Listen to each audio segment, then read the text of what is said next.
Hey, I'm Stephen O'Malley from Sunn. I'm here at the Evil Greed compound, and I'm here to talk about some designs of the merch we've been working on together with them. We're going to start with the Oracle t-shirt, and this is connected to a big project we worked on after the Black One record came out. And I think this project was 2006, 2007, together with an artist named Banks Violette. He's an American artist, sculptor, conceptual artist. And I became friends with him in 2005, working on music for one of his installations at Barbara Gladstone Gallery, actually. And we developed a really, really strong rapport. And he was very interested in Sunn. So he invited us to collaborate on a exhibition at Marine Paley Gallery in London, which he took the backline of Sunn and cast it in salt and made a salt copy of the backline. And that was one part of the exhibition. And then several of the, he also makes several stage platforms with black laminate material. And that's what you see on the back of the shirt. And that was another part of the exhibition. And these large black negative space panels. That was in another room in the exhibition space. And lastly, there was a coffin cast of salt and resin, which is what this image is on the front.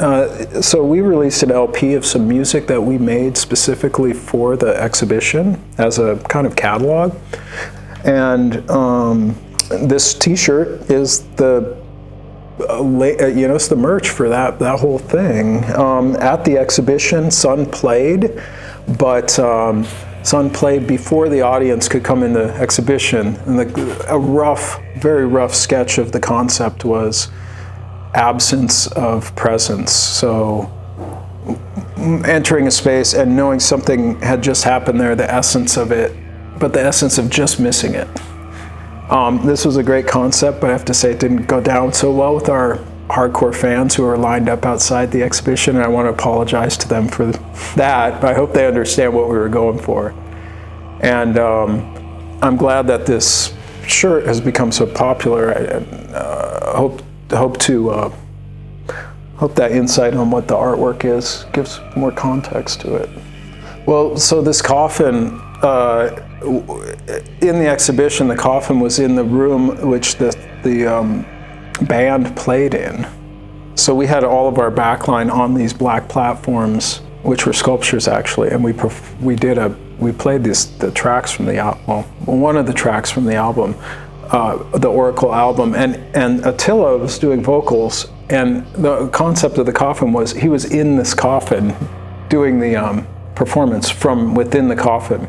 And then on the other floor of the exhibition, there was the salt ghost backline of Sunn, and then there was another incredible black laminate sculpture of kind of an abstracted, shattered coffin meteorite object, which is not on the shirt, but you can see it on the album, on the back cover of the album. So there's a, I wouldn't say it's a binary or a positive negative space between those two areas in the exhibition, but there's certainly a lot of aspects of the coffin that were reaching out there. Just aesthetically, I love this shirt because it's got this very old school, like a hardcore crust like vibe, because the contrast is so fucked up and just like raw. And I feel like that actually brings out another aspect of that whole music in that period, which is something we bonded on with Banks, because Banks comes from the hardcore scene too, from upstate New York and stuff. And Sunn, Greg and I come from hardcore too, from the 90s and 80s in Greg's case. So, these are aesthetics you'll see across our merch here and there, and they're not like aesthetic appropriation. They're kind of coming from our roots too, just in this new, in the contemporary format of what we're working on. So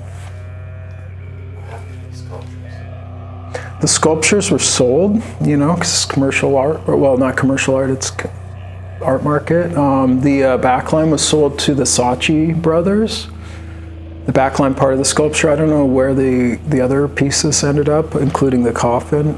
Later on, the salt backline was acquired by a foundation in south of Belgium. I got to see it in an exhibition there again at that time. I don't know where they are now. That's the thing with contemporary art, you know, this stuff gets absorbed into collections or investment collections, and could be in the tax-free zone in Switzerland somewhere, you know, as far as I know. But it's kind of strange because I went to when Banks and his team were molding all the amps and the guitars and the cables and everything for this, they were all my gear that I brought to his studio, and it was like slightly traumatic to see my Travis Bean like covered in silicone and the amps and stuff. But actually what happened was they got like a deep cleaning from that process, and of course everything was it's incredible. They're perfectly replicated. Did you ever try to bring that on tour on stage? You were exclusive to the exhibition? Oh, it wasn't our thing. We were. I would say we were kind of. We were involved, but it was Banks's work. Yeah. So it wasn't set design. Actually, we were doing an intervention in his installation, I would say, or his exhibition by invitation. But the insurance would be pretty complicated, I think, to do something like that. But there have been coffins involved on stage, though, in the past, and in the studio too, around that time. And I think that's where he had the inspiration from Black One. We had a coffin in there. There's the story of the coffin from the recording session. It was actually Malefic, Zather. Yeah, we had him in a coffin, and well, we wanted him to feel, it's a bit foolish to say this now, but we wanted him to feel claustrophobic and uncomfortable, I suppose. And so we asked him if he would be open to doing the vocal takes in a coffin. And then Greg and I bought actually a casket, not a coffin, a pine casket, and brought it to the studio. And that was Matthias Schneeberger's studio in East LA somewhere, and this is 2004 or 5. And Matthias also had a hearse in his back parking, and so we ended up with this coffin in the hearse with Malefic inside and nailed in, with the microphones inside and outside of the coffin and in the compartment of the hearse.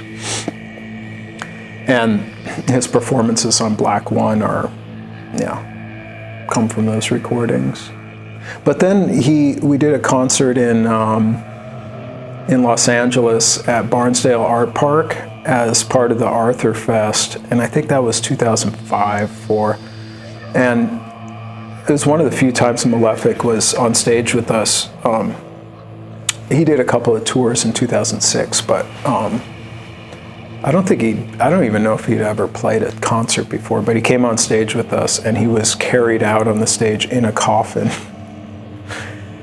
I think by Dylan from Earth was one of the pallbearers. That was a kind of crazy show because the PA also fell down into the audience and stuff. But yeah, so there's been some coffins in those days. In the mid-2000s, there was a coffin in the Resonation.